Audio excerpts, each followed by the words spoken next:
ভাষা খুবই গুরুত্বপূর্ণ একটি বিষয়। যার কাছে ভাষা আছে, তার কাছে প্রাণ আছে, তার কাছে সমৃদ্ধি আছে।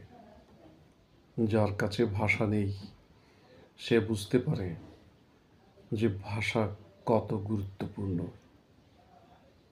ভাষার মাধ্যমে কখনো কখনো অসম্ভবকে সম্ভব করে তুলতে পারেন।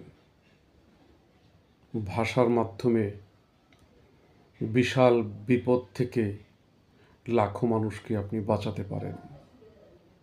ভাষার মাধ্যমে মানুষের মনের আগুন নিভিয়ে দিতে পারেন।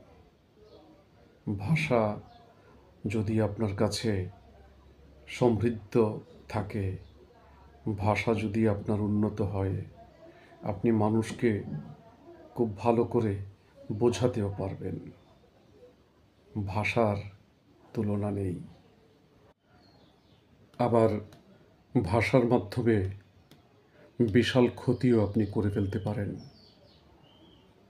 অর্থাৎ ভাষার দুটি দিক রয়েছে, পজিটিভ এবং নেগেটিভ।